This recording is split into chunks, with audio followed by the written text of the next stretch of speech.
Hello, everybody. You're listening to the Currency of Discourse with Quaid, that is me, and the other co-host with me today. And I think this is going to be an important one for me. I'm the one who wanted to do this podcast, and really what I want to do here is kind of create a standard for conversation. It's something that I think not a lot of podcasts have, well, actually not a lot of discourse has, where we create standards for communication first, and then we go from there. We're kind of in a climate where it's difficult to hold anybody down. Everybody gets upset. There's no, when we have a debate or a conversation with someone, there's no real knowledge built. There's no clear winners or losers, especially when you're talking about kind of people who think different things, which this podcast partially wants to do. It wants to engage with people who have very different views from ourselves, from the views that we have.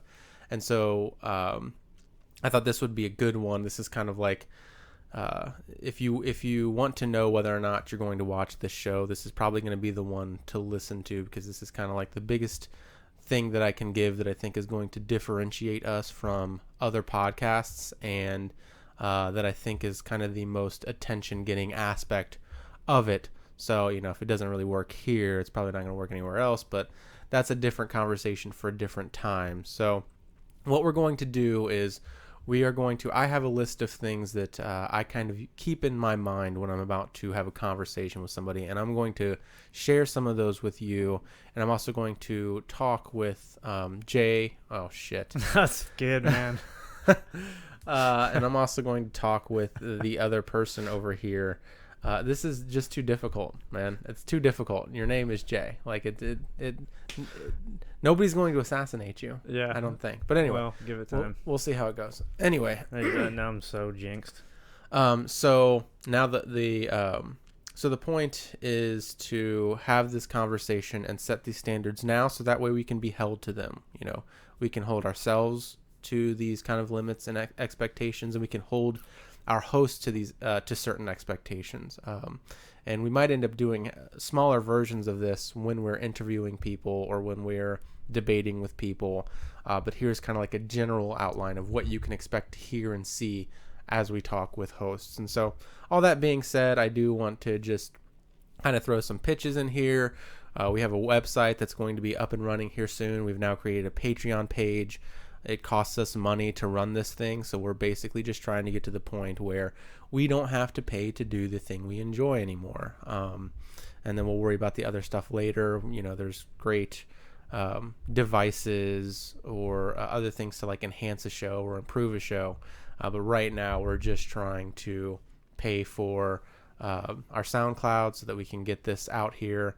And then potentially the website, which will give everybody access to all the content that we create. Do we know our website yet? We do. Yes, we do know our website. It's just really complicated. I'm not even going to share it. You're going to have to wait for another podcast because I really want to buy it first. I really want to buy it and get the correct tagline and do it. So hopefully we don't have any trolls listening to this that are like, I'm going to go buy that website now. So I guess we'll risk it for now. But there's ways around it too. But anyway, so, that's kind of our little pitch. So if you enjoy this, if it's on YouTube, I'm sure all the shit. Hosts say it all the time. You know what the fuck to do to support this podcast. Okay, so we'll mostly leave it at that. That's right. There's something on YouTube that's like a notification that I'm supposed to tell you to click, because apparently people don't know about that, and that will let you know when something new comes out. But that's if you like it's in the shape of a bell. It is. Yeah, it is exactly right. So if you like getting annoying messages, like 50 at a time, which I'm sure is what happens when you click on that, then please do that. Luckily for you, we don't have a lot of stuff, so that bell won't go off all the time. Yep, see? That's another perk of joining the show, is that won't happen too often, maybe once a week or so. You sucked me into an advertisement. And that's it. And that's all you have to worry about. So, so let's start this off. That's the direction that we're going here. And so, Jay, I want to kick this off to you now. Uh-huh. What do you do?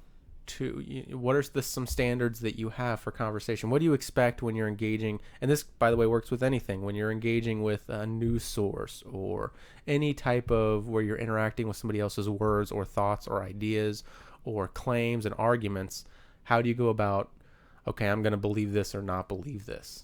How do you do that?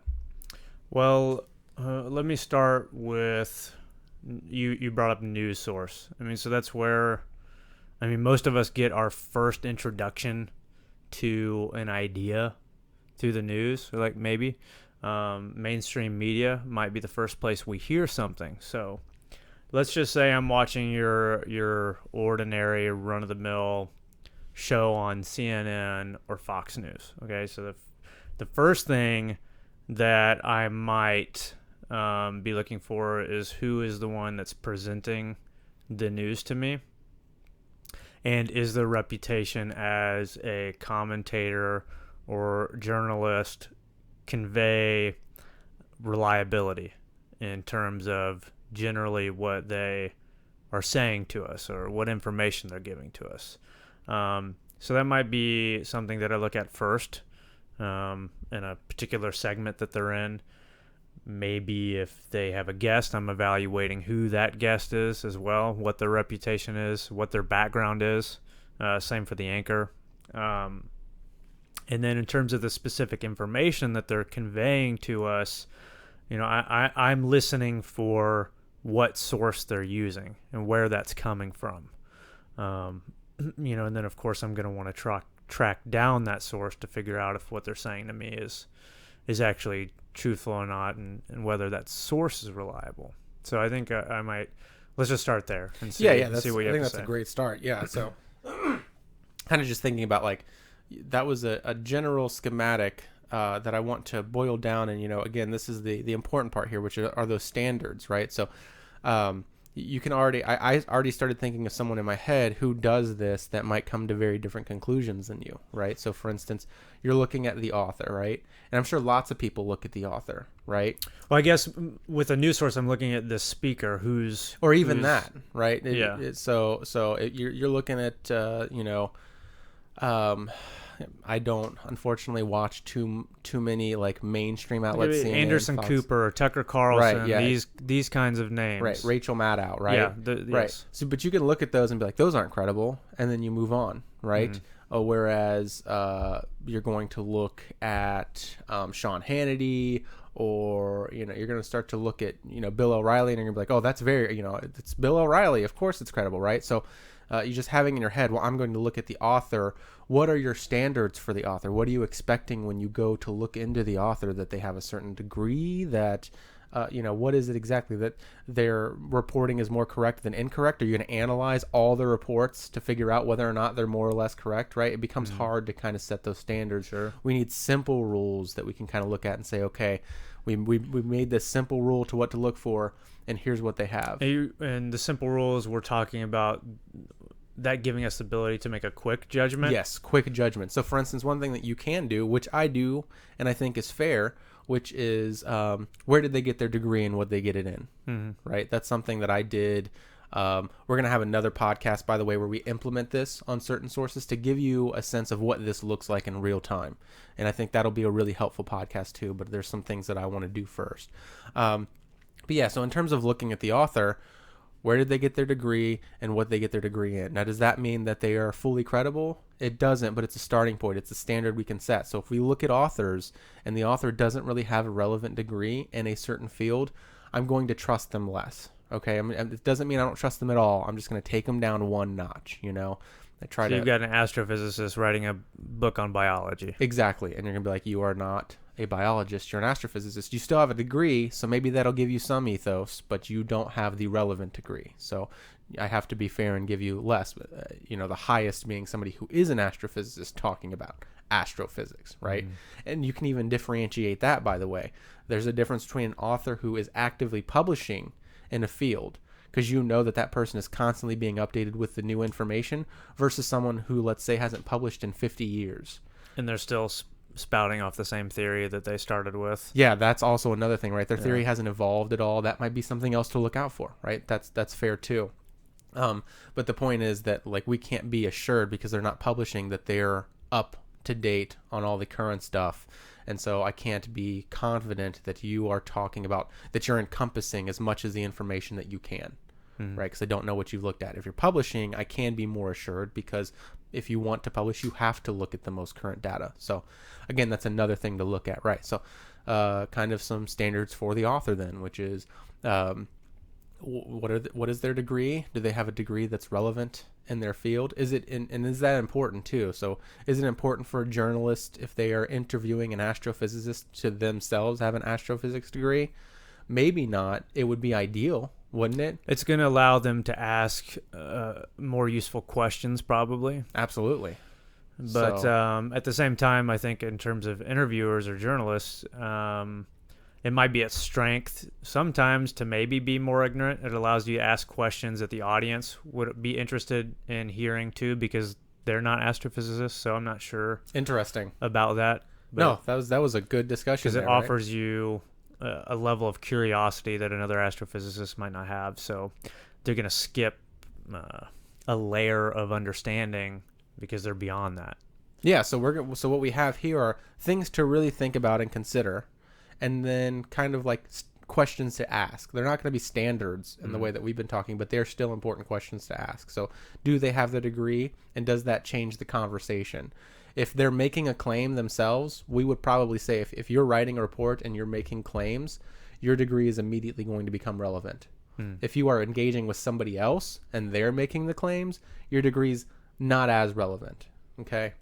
Maybe it's ideal to some people, maybe it's not, but there's pros and cons to both, right? But if you are making claims in that field, we want to see that you have the relevant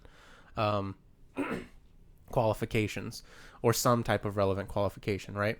Okay, so that would be one thing. And this is kind of going into something that we teach in English now, which is called crap, which we're just... You guys teach crap in yes, English? Yes, we do. Yeah, there's a lot of people that agree with that. There's a lot of crap. Yeah, I know, right? And they'd be right. We're teaching crap, okay? Come see it for yourself. It's something to see. You basically just you get it everywhere. And so the crap is currency. That is how current is the information, how current is the thing being looked at. And this is important in some aspects when you want to make sure that the data is most up to date, because information changes, right? That's the C in crap, current.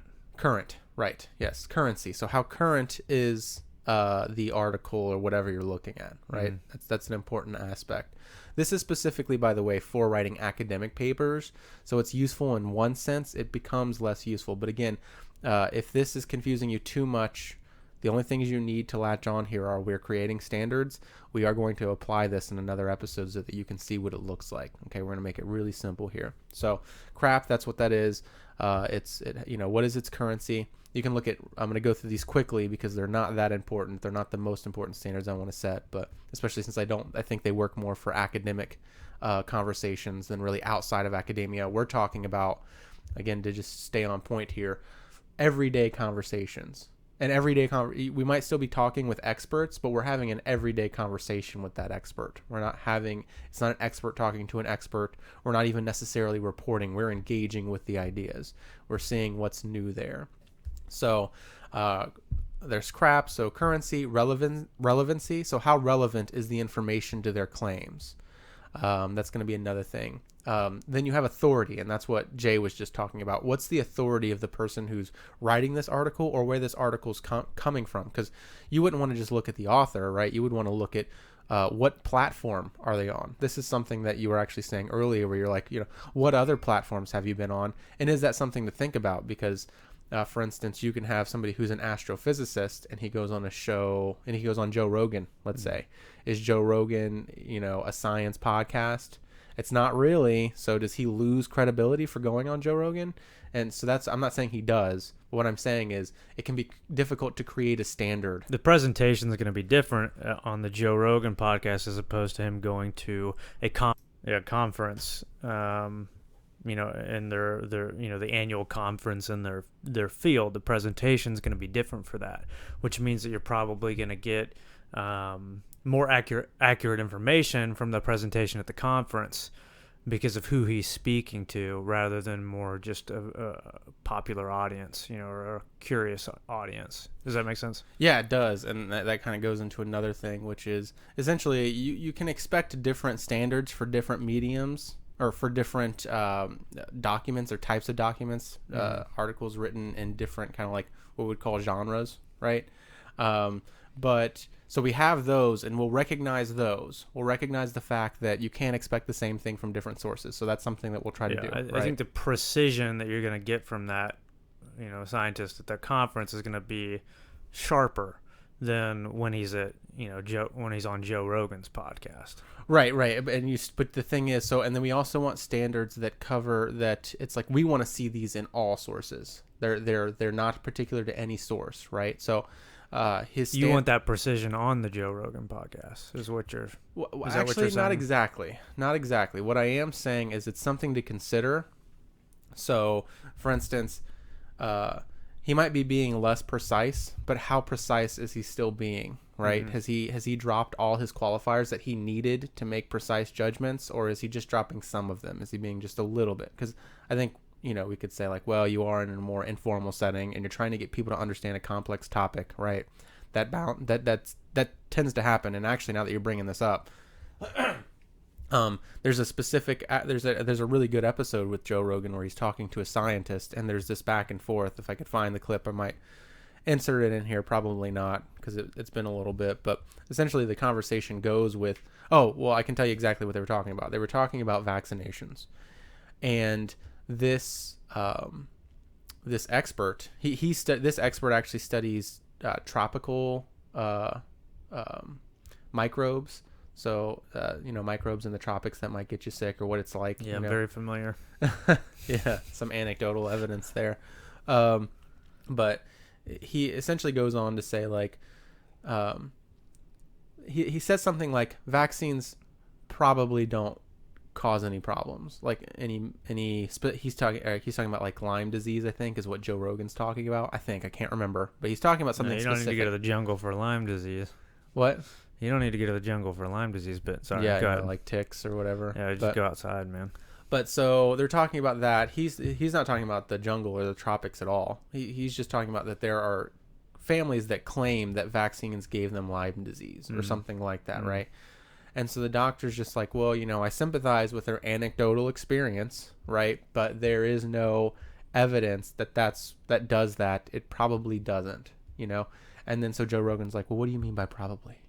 Right? That's that's exactly what I'm talking about, where he's using his language from his field where we acknowledge, not everybody knows everything, right? So I have to be careful. Did somebody sneak in? Like, an experiment was done where they took a group of people, they gave them vaccinations, they compared it to people who aren't getting vaccinations, and they measured the proportion that they get Lyme disease, right? And that's how it happened. Now, is it possible that someone fudged the data, or that somebody snuck in and changed the information in the middle of the night? Those things are possible. I don't think you can get vaccinated for Lyme disease. Again, I don't remember exactly what it is. Okay, so just imagine that. Just insert disease X. We're not talking about Lyme disease. It might be Lyme disease. No joke. It might be Lyme disease. It might be. So, what that's a might be. That's a qualifier. Yeah. Maybe they do. Maybe they don't. But the point is that anybody could sneak in the middle of the night and change the results. And so the scientist recognizes that we did experiments insofar as we are good at conducting experiments, right? We did our best, and there doesn't seem to be a correlation. So it probably didn't. Joe Rogan, well, what do you mean by probably? People are going to listen to that, and they're going to, because they're not used to qualifiers. Again, and this is, again, where we can create that standard. So this is a standard that I think, this is one of those standards that I think should apply ubiquitously. It should apply everywhere, and we should look for it, which is it always possible to be wrong? Can you have absolute knowledge? And anybody I've ever talked to, I get them to the point where they're like, no, I can't know things absolutely. There might be absolutes out there, but we as humans aren't God, so we can't know anything absolutely. We always have the capacity to be wrong, right? That dictates a lot of qualifiers. Not always. There are times when we don't use qualifiers, when it's too practical or it's too given. So for instance, I might say, like, my car is outside. I'm not going to say my car is probably outside, right? Because it's just like, it could have gotten stolen. It could have. It could not be out there right now when I go look at it. Yeah. But the reality is, it probably is, and I'm going to say is And when I'm talking about it. those kind of qualifiers in everyday life would be super annoying. Exactly. It would take too long to do it right. So we're not saying that you have to always use qualifiers, right? To eliminate. Yeah, please don't do that. Right, exactly. But we expect to see some. We expect some understanding that your knowledge is limited and that you can be wrong, right? Yeah. We expect that to occur, especially with those things that aren't less certain. Or we're not talking about and this might start to go over some people's heads, but we're talking about the difference between inductive and deductive reasoning. I think it went over my head. We're talking about the difference between categorizing things, in which things are true in the fact that they fit in certain categories. Like, it's undeniable. Like, for instance, my dog is probably not a dog. Or my dog isn't probably not a dog. My dog is probably... Sorry, I'm messing this up. My dog is a dog. Right, categorically speaking, if I were to draw a circle of all the dogs, my dog would be in that category undeniably. Yeah. Right, so that's an is. It's deductive. It has to do with the category that my dog falls under because of certain traits and features. Mm-hmm. Right. This is different than if I wanted to theorize about what dogs that are of my dog species act like, or I'm looking at a bunch of different dogs and I'm going to draw a conclusion. I'm going to draw something that I can't necessarily see or observe for myself, but I'm going to theorize about it. This is inductive, where I look at other information and try to create an inference that I think is true. That is when we get into the realm of, okay, maybe you need to qualify this because you can't. Am I gonna? So you're talking about you're taking the behavioral traits of your own dog and applying them, or assuming that there are going to be similar behavioral traits in that same species of dog. That's one type of inference. That's one type of inference, but it even carries over to if I look at, let's say, 100 dogs that all have the same, that are all the same species as my dog, and I measure all their behaviors. Have I looked at all the dogs? Right. I haven't, right? So I can't. I have to be like, well, I've looked at 100 dogs, and those 100 dogs have similar features. Does that mean if I looked at 1,000, they would be the same? Maybe not, but this is what I'm seeing here. So it could be that these dogs have similar features, right? Mm-hmm. And if I up that, let's say, to 1,000, it's going to change from a could be to like a might be. If you look at 1,000 dogs, right, and they're all behaving the same and from that same species, then you start to change from, might be to probably. You increase the qualifier to match the information, right? So that's something else that we want to see. Where a person is qualifying, we want to make sure that we can hold them and say, okay, what's your actual information here on this topic, right? So that is another aspect to consider. And so qualifiers are going to be important to this show. Is the person that we're talking to using qualifiers? Do they seem to understand how qualifiers are useful or when they should be using them? Because if they're not, we're going to have to reduce their ethos. We're going to have to reduce their authority in our eyes. We're not going to take you as seriously because you don't seem to understand the limits of your ignorance, right? So, that's another thing. Another thing that we talked about before that I'll just throw in the mix are quantifiers. Quantifiers have to do with measurement and numbers. Are they using exact figures or numbers to understand the information that they're trying to create? Because if they're not, then they probably don't have those standards we're talking about. The way in which they came to those numbers, right? Say that again? The way in which they came to those numbers? You would want them to explain that? Yeah, I'd like to know how they came to them. Yes. Like, this is a little preemptive, but I've already done this with sources, which I'll reveal in a video and that we're going to do next week with sources. But a certain academic article that I found explained why they had. So, for instance, they were talking about global warming, and they were talking about exposing microbes to a certain temperature range. And they explained why it was important for them to expose the microbes in their lab to that temperature range, because this is how much it's going to change. This is how much they went with a liberal estimate and a conservative estimate, and they went in between those, which seems fair to me. If you have a liberal estimate and a conservative, you want to be somewhere in between, right? Mm-hmm. And they went with those numbers. So they explained why they were using those numbers and figures. So again, that's something else that you want to see. So are you using qualifiers? Are you using quantifiers, right? And are you using fallacies? That's going to be another thing that I think we can measure as far as we can tell what a fallacy is, right? Have a conversation about it. But if we see one, we want to be able to call it out and say like, this is not right here. Not everybody knows fallacies. I happen to know. I'm terrible with them. Yeah, I happen to know a lot. But the point is that your relationship with fallacies should change. You might hear about a fallacy for the first time and you're not used to using it. The point is to try to. It's to try to apply it in everyday language and recognize you might get it wrong and that fallacies are complicated and sometimes you need to qualify the fallacy. So I think it might be this fallacy. I'm not sure. Unless you are sure, right? Then you would be like, no, it's definitely this fallacy. It looks exactly like it, right? Sometimes fallacies overlap. So a certain argument won't fit into just one fallacy. It's actually committing multiple fallacies for different reasons. And so you can say, well, it might be this or it might be this, or maybe it's all three, right? You get into that complex conversation. For this podcast, I want to mostly try to stick to those fallacies that we're sure are fallacies, but it might happen where I'm just like, well, it sounds like this, but I'm not sure. Maybe we can go look up the definition in real time and make sure like, yeah, it seems like you're committing this fallacy. And by the way, if you want to know the trick with fallacies, the only thing that you need to do is use an analogy, which we'll also talk about in the next episode. So, get prepared for that. If you want to know whether or not something is genuinely committing a fallacy, you can use another argument that sounds like the argument being given. And if we're going to look at the other argument and say, yeah, it's a fallacy here, then it's probably a fallacy in the original argument too. So, again, standards. This is something. Have you seen anything like this anywhere where people actually do this? Where they're like trying to set standards for a conversation? Yes. I mean, I'm sure that they're out there. We consume a lot of media, so. But I can't think of anything, to my recollection. But yeah, I'm not sure off the top of my head. I don't know. Okay. Well, if you know about that, you can certainly hit us up. I haven't seen any show do this and then follow it, right? So we're going to have these things like sometimes really in front of us, like, okay, is the person using qualifiers? Should they be using qualifiers? We're going to...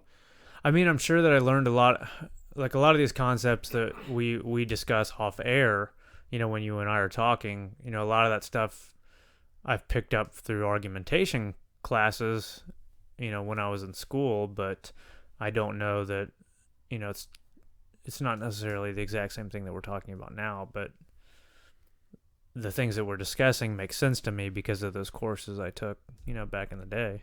Right. And that's another thing too. A lot of that we're getting here, we did get from our kind of like our own experiences or engagements, some of them in school, right? So this is also going to be some information that you might not have access to, but that is really important nonetheless, so you might not be familiar with some of these terms, but the point is it's actually one thing that I want to kind of anticipate now that I'm afraid might happen, which is that you hear this and get intimidated. So I do just want to caveat that this stuff is a lot easier than it sounds. Give us until the next episode where we actually apply it, because to me, that's where you're really going to see like, oh, it's not that difficult. It's really easy to like count the qualifiers in a paper, count the quantifiers. Yeah. Kind of have this. And if you're right about people being intimidated by this, they shouldn't, because one of the hosts is, really struggles with this stuff too. And so, I'm talking about me. Yeah, obviously, no, but I did. Yeah. So these things are exercises for us as much as they are, for you. But I think what we're talking about in terms of looking for this stuff out in like social media and on YouTube and stuff is we're not necessarily seeing the effort in popular platforms to have discourse through following these rules or through following similar standards. And that's what we're trying to demonstrate here when we have conversations, I think is what we're trying to get at, right? Yep, that's exactly it. So, yeah, like I hope that this plays out well for us, but, I'm always curious to go back and listen to the other podcasts we've done and see. Yeah, we don't have those standards in the other podcast. I'm sure that there was an underlying, for sure, effort though that was unspoken. I think that we were trying to do that, but our intentions will be more intentional going forward. I think if we were talking to Chris or whatever, absolutely tried to do those things. When we were talking about a topic, I'm sure you're going to hear qualifiers a lot, right? I specifically like to use them. So I'm sure that they would, but now we have like a standard. Like they're Yeah. not going to see like, hey, this is where we said this thing, and this is where we have to hold ourselves or another person to that thing. I would say, just in thinking about past podcasts, maybe one of our problems might be the tendency to generalize. Okay. Particularly when we use words like liberal or conservative. Yeah. I think we probably do have a pattern of doing that, generalizing. Okay.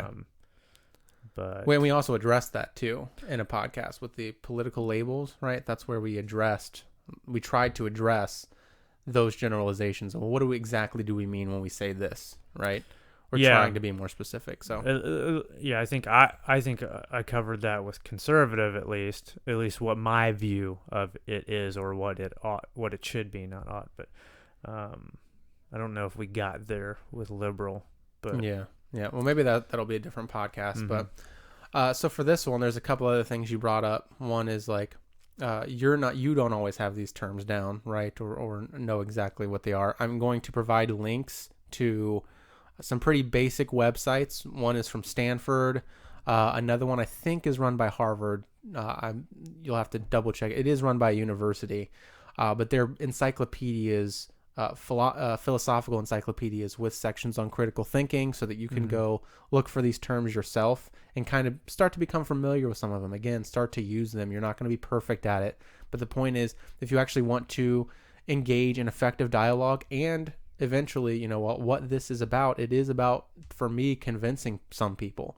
It's about convincing some people, holding them to a standard, and potentially making them uncomfortable in some situations to really disrupt that feeling that and are certain about something, whether or not they're going to admit, right? Whether or not they would actually admit I'm wrong, to make them have to deal with something if they are, if they've missed something, to make them feel uncomfortable and have to readjust, and to make ourselves feel uncomfortable and have to readjust. That's an important process in knowledge building. I think so. Yeah, and you don't have some kind of malicious intent in terms of, right. You're not trying to make them feel just uncomfortable to expose just them, to do it, but right?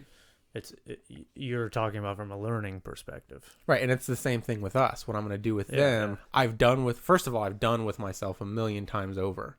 I've put myself in uncomfortable knowledge situations. If you don't, I question how much you know. You should be the type of person that puts yourself in situations where you're conflicting with information that doesn't agree with you. That's why I listen to Fox News. That's why I watch Steven Crowder and Ben Shapiro. I don't agree with hardly any of these people. I listen to them on a consistent basis still. Okay, so, and then also, again, just harping on, you talked about, I'm not familiar with these things. You don't necessarily have to be. Again, it's a learning process. I don't know the names of fallacies, but I often can recognize those fallacies in a conversation. Does that make sense? It's like that's the point I'm trying to get at, which is that a lot of these things are intuitive. That's what's great about fallacies. That's what's great about these standards. The standards that we're setting aren't standards that it's like, oh, when you get into a room with a conservative, it's going to be a problem. It's just like, no, we're setting those standards that really we feel like everybody or most people could abide by. They're reasonable standards. So for instance, to give you an example, if we were talking about Rogerian argumentation, that's a term that we've used before, we're going to continue to use, which is making sure that you have the other person's argument and understand it, right? Reasonably. You're actually trying to understand what their actual argument is, right? And you ask somebody, do you think that if you were going to try to falsify my claim, if you were going to try to prove my claim false, that you should first understand my claim and my argument? Seems reasonable to most people are going to say, of course. Why? Well, one thing is you want people to do that to you. You don't want people to end up arguing, acting like you're wrong when they're not even engaging with your argument. Do you want that? No. Okay. Well, don't do it to other people, right? It's very intuitive and simple. It's that way with a lot of fallacies. Okay. And going back to like news, when you're listening to new commentators on the news talking, how many times do you hear the phrase, "That's not what I said. That's not what I'm saying"? That happens a lot, and you want to be careful here too, because like I immediately thought of Jordan Peterson with that interview with that lady, because she keeps saying, so what you're saying is she might look like she's using Rogerian argumentation because she said that, when the reality is she is still failing to capture what he's actually saying. So it's not just enough to ask them what they're saying. It's another thing to get them to agree with you and say, yes, that is exactly what I'm saying. In terms of setting standards, this isn't really a standard. It's more of a thing to avoid. I think something that I know that I make a mistake with often is that if someone introduces an argument to me, we've talked about inferences in the past. I'll make inferences about what they're saying, but I'll extrapolate their argument and introduce new ideas that I assume are associated with that that might not really be. That's what I think. That's what happens when you hear someone say, "That's not what I'm saying." That's what the other person is doing. Right. And there's two ways to kind of attack that too, which is, when that happens, there should be a readjustment that happens. That's not what you're saying. Oh, I'm sorry. Well, I apologize. Let me try to do this again. You can load it in two ways. You can load what somebody thinks, and a lot of it has to do with group. A lot of it is, oh, you're part of this group, you must think X. That's fallacious. We shouldn't be doing that. What do you think as an individual, right? And so that's one side of it. The other side of it is that Rogerian argumentation. It's that principle of humanity and principle of specifically charity. So principle of charity is where you load somebody's argument. So you put in your head what you think their argument is, but you do it charitably. So you make their argument stronger. You don't put in your steel man it. Right, exactly. So you don't put in your head what you think is right, but you're going to be able to destroy. You try to put something in your head that you feel like actually is going to be harder to contend with. You improve their argument by loading it. And so, again, we as hosts want to do the reverse. We don't want to assume that our host thinks X without asking them, and it makes their argument weaker. We want to assume that they believe X, and it actually is a good point and makes their it's kind of point like stronger. Grace in conversation in a way. Yeah, and that's the whole point behind the word charity, right? And then humanity, the last one, just putting yourself in their shoes is essentially what that means. It's assuming that if you had their experiences and seen what they've seen and done what they've done, you might end up thinking some similar things, and always try to keep that in mind. You can become less judgmental. It's another separating. Now what we're doing is we talked about skills. These are more kind of like standards for or we talked about standards, sorry, reverse. We talked about standards. These are more like skills that we can use to make the conversation go well. I think if you combine this episode with our episode on Rogerian argumentation, I think it really gives you a really good grasp of what we are trying to accomplish. Yeah, for with sure. the podcast. Yeah, for sure. So, standards, that's one thing. And then those skills for conversation, kind of like what we're going to call rhetoric. So we want standards still. It's going to make people uncomfortable. It's going to make the conversation hard. But the point is, if you balance it with skill, you can probably still get through it effectively to really balance those things. Okay, so we talked about Rogerian, humanity, and charity. There are just a few that I want to throw in here. I'm not going to mention all these because they might not all be relevant. But there's this idea of humility, what we might call intellectual humility, or even epistemological humility. Those two things are actually different, but the idea is humble. The idea is when we're talking about intellectual humility and epistemological humility, what we're talking about is trying to approach a conversation in a way that you understand how ignorant you can be and how wrong you can be. And to really let that be at the forefront of your brain when you're communicating with somebody. The fact that you might actually go into this conversation, even though you feel like you're with somebody that you absolutely hate or that are opposed to, you might actually still come out having learned something from them.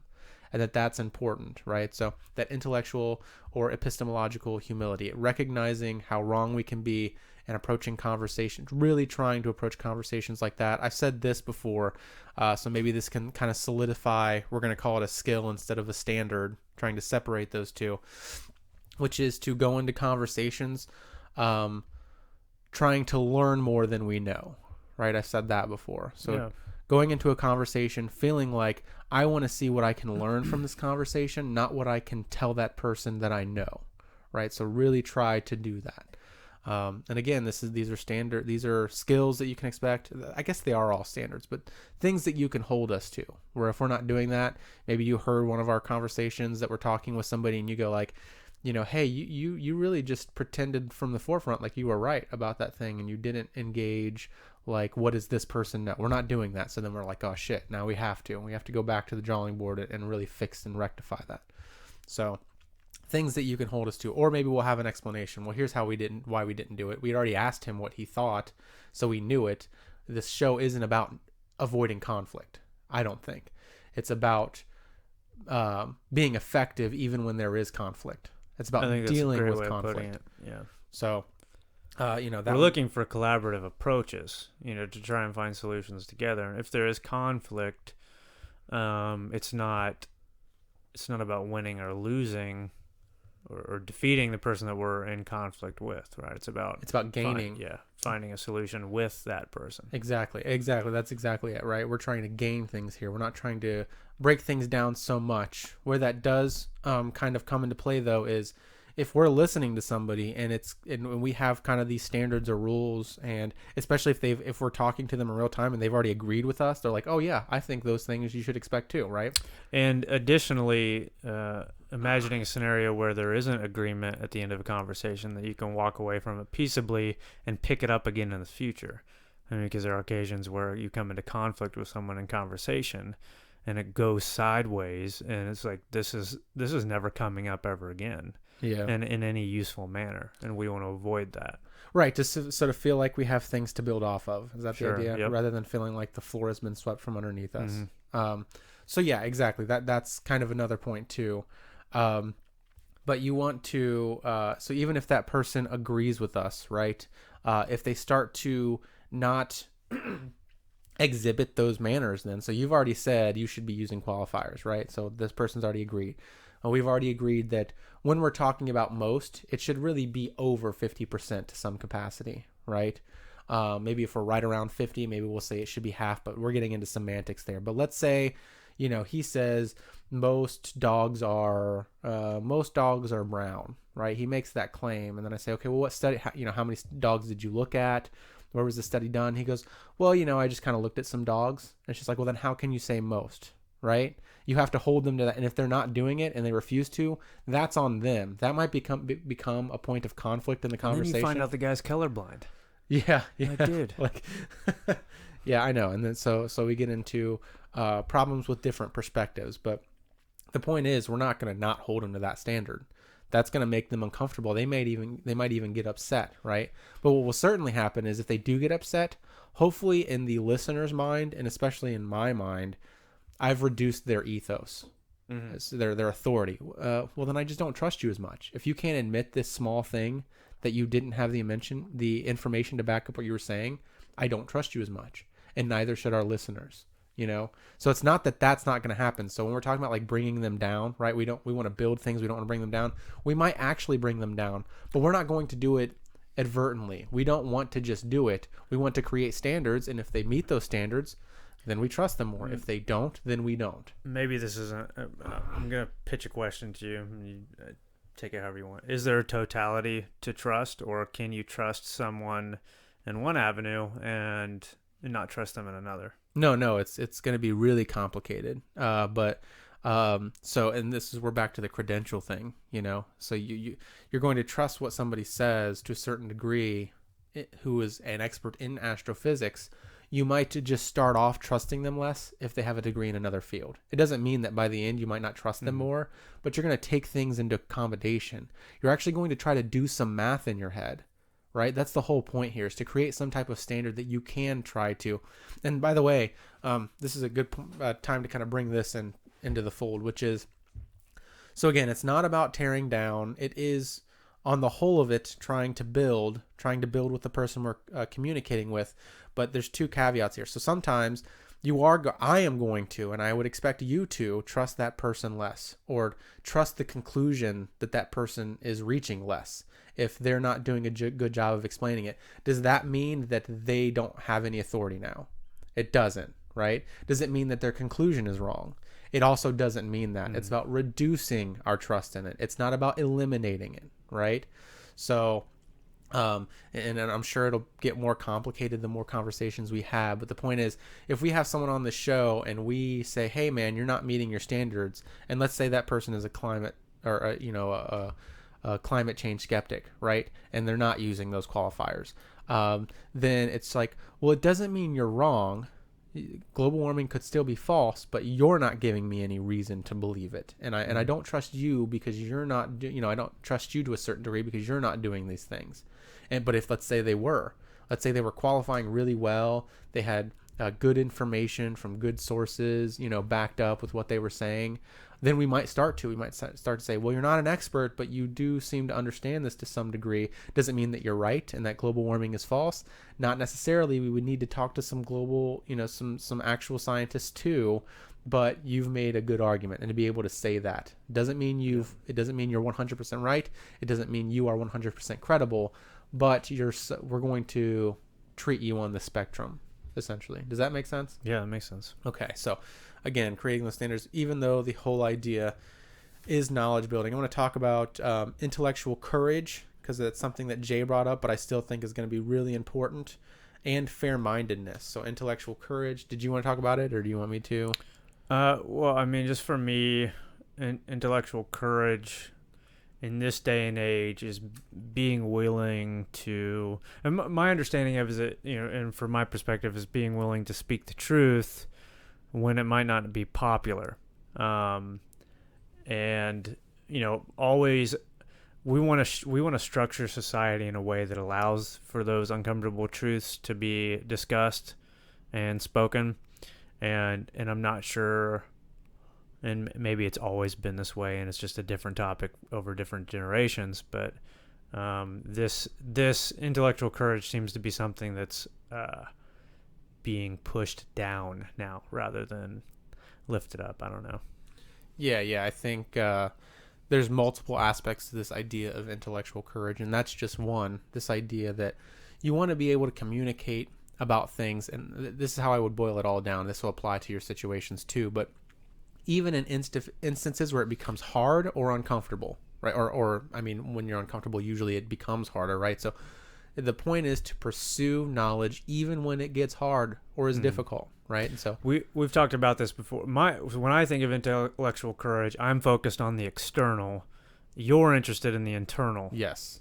So yeah, we talked about that before. So the idea is that you want to be able to seek knowledge no matter what obstacles in the actual universe you run into, whether or not it's people telling you shouldn't be asking those questions or doing that, or whether or not there's a voice in your head that's saying, I might be wrong about this, and it's making you scared and uncomfortable, to still continue and say, I don't care if I'm wrong, or I don't care if I'm uncomfortable. I'm going to figure out what's true here. Yeah, you can totally throw out the external part, because if you're not doing the internal then you're probably portion of not it, doing the well, you're external. not going to get to the external. Oh, okay. You have to go through that internal exploration to discover intellectual truths, and if you're not doing that, then the external part doesn't become reality. Yeah, I still think it can apply to both, because if you, like, let's say you start with a claim. So my claim is that global warming isn't true, right? I start with that internally. I might still get pushback from people externally saying you should just accept it, right? And it wouldn't be intellectually courageous to say, no, I'm still going to pursue it. Or I'm sorry, it wouldn't be intellectually courageous. I'm sorry. It wouldn't be intellectually courageous to say, okay, fine, I won't do it. I got that backwards. It would be intellectual courage to say, even though you think this and I'm going to get shit from obviously people in your community, I'm still going to question it, right? But then it also takes intellectual courage to look at yourself internally and be like, okay, I'm going to listen to even sources that disagree with me. I want to know what the scientists think and what they think. I'm going to create standards for belief. Creating standards actually is a part of courage, right? I can't cite a specific scientist or an example at the moment, but I mean, I think a real world example of intellectual courage would be, let's say someone is pursuing an area of research that is considered pseudoscientific at the time, right? But in the future, it pans out that this person's theory was more likely correct than not. I mean, had they not had the intellectual courage to continue to pursue that, then we've lost out for at least a time on a piece of truth that we didn't have before. Yeah. And I want to there seems to be some type of like um, tempering that goes on here in this process, because I'm imagining, let's say you're a scientist, and you're a scientist who thinks that you can do it either way, but you're a scientist who think that smoking is bad, smoking causes cancer. Or maybe you're a scientist that doesn't think that, right? There's intellectual courage that needs to happen in both of these scenarios. One is if you're a scientist who thinks that in the, let's say, 1950s, right, you're going to get pushback from corporations or whatever. It takes intellectual courage in that moment to say, I need to continue. I really think this thing is true, right? It takes another level to create a standard where you say, okay, here's my standard for belief. If I don't meet this standard, then I'm just wrong. Or the person that you were telling me about that started doing research on meditation in the 80s, 70s or 80s. Uh-huh. Oh, yeah. And you were saying that people were like, your career's over if you do this. And now, she's a pioneer. Yep. That's happened, right? And we needed that. We've made so much ground in meditation that ended up being really useful to us, and is still useful to us, right? But it took her having that intellectual courage. But intellectual courage, to me, it needs to be tempered, and it's not just about continuing to believe something even though the facts aren't supporting what you say. That's not what it's about. We're not talking about blind faith. Right. We're talking about creating a standard that you say, here's a reasonable standard for whether or not I'm going to accept and reject this, and I'm not stopping this pursuit until it either fails to meet this continuously or it does meet it and I start believing it, right? It's that intellectual courage to have that, to create a standard so that, okay, if I don't meet this, I have to be courageous and say that I'm wrong. I have to be courageous and say the evidence didn't meet what I was expecting. What happened with that meditation isn't that there was a bunch of studies showing that they were wrong. There just wasn't studies. That was the issue. The issue is that there wasn't a lot of studies. So she pioneered that field by starting to create actual data. That's different, right? It's not like she had a bunch of studies saying that she was wrong and she was intellectually courageous and went about it anyway. That would be different. That would be you ignoring all the studies saying that this might not be it, right? Or to find a way to kind of like fit your information into those studies. And so recognizing that it works both ways. It works both in accepting something and recognizing that you can't because the standard hasn't been met, right? That's really intellectual courage. Mm-hmm. And then so the last thing is fair-mindedness, which, should kind of be evident what that means, but it is just essentially trying to, it's actually that standard again. It's, here's my standard. My fair-mindedness is I'm going to hold myself to the standard and I'm going to hold you to the standard. I have this standard now. When am I going to recognize my own bullshit? Because that's something else we could talk about too. Maybe even the title of the episode, but how people talk about like, recognize bullshit or don't put up with bullshit, right? But what's more important is recognizing your own bullshit, which is talked about less, right? Which is something that another standard for this show. We want to be able to kind of have kind of some metacognition and be like, are we the ones engaging in the bullshit now, right? So having that standard allows you to do that, Am I meeting the standard? Okay, then I'm good. Am I not? Oh, that's bullshit. I got to get rid of it. Same thing with other people. Are you meeting the standard? Okay, well then I got to call bullshit. Are you? Okay, well then I got to give some credence to what you're saying. Yeah. Right. And so that, I feel like, encompasses all this. I feel like that is the standard. Just so you know, there's more to know. There's more to learn. I kind of have like a list here of things that I expect, especially when we're talking about claims. Like, can you observe it? That's just a question to ask. Can we observe it? So can other people observe it besides you, right? That's a fair question to ask. That's independent verification. So we're looking for those things too, and those are standards for us. It's going to change. I've made this list and it's already actually changed because I'll have like somebody who disagrees with me or a student say, well, actually it's not true in this case. And then I'm like, oh, well, and I have to adjust what I'm saying. So actually to give you an example, when we were talking about qualifiers, I talked about how like if there's a low probability that something happened or it didn't happen, or you don't have any information showing that it happened, that you want to use kind of like negatives like no or didn't, right? You want to use these types of words to illustrate that there's not any information supporting it. Mm-hmm. But somebody in the class pointed out, well, you don't always just use negations to say that something didn't happen. I forget what their example was, but they had a good example. And it's just like, oh yeah. So I have to think of another way to articulate that. It's not about just saying no or negative. It's about using these words too. Like few. Yeah. Well, that's actually not what they said. It was actually like, kind of like saying the opposite. Like, it seems to be this. I can't remember exactly what was used, but the point is it was modified in real time where something on the list changed, right? So these standards themselves can change, but they have to change reasonably. And they have to have some type of argument supporting why we should trust that standard. Some type of intuitive thing like we were talking about. They have to be intuitive to people. So if they're not, that just kind of like to culminate all of this is a conversation. It's not something that's just about me or about Jay here, or about our hosts even. It's really about everybody. So it's really a conversation. And the standards, like you were alluding to, may evolve, and so they're going to change, and yeah, we'll change with them as we discover what's useful and what's not. Yeah. So that is. I think that's the heart of everything, and that's what I wanted to say in this episode. So this is what to look forward to. We're going to start promoting more, hopefully. So this is kind of one to check out and to think about whether or not this makes sense and why it does or doesn't make sense. So if you like these types of conversations, if you like political conversations, if you like arguments about philosophy or whatever, then this is also the show for you. But knowing that a huge aspect of the show is also about creating and meeting those standards, with those conversations. That's what makes this different. So, yeah, I mean that's pretty much it. Sorry for saying your name so much, by the way. It's good. In the future I'll try not to do it. It's just like it's hard for me, and I'm just not in the whatever.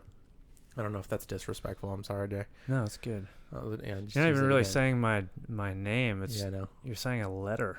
Yeah, I know. So, all right. Because everybody knows that J is an abbreviation for something much larger. So, yeah. And then I think it's Swedish. I have a Swedish name. Yeah.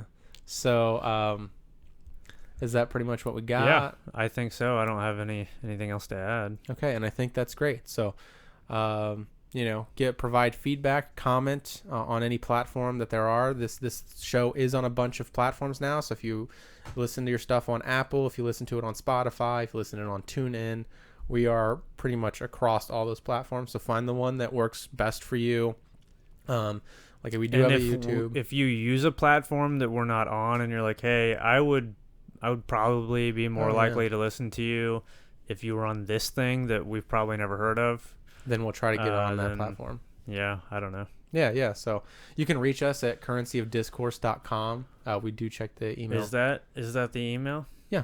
Oh, no, it's not. It's not the email. Not. Jay, you got me. Currency of Discourse. That would be the website that we're trying to get.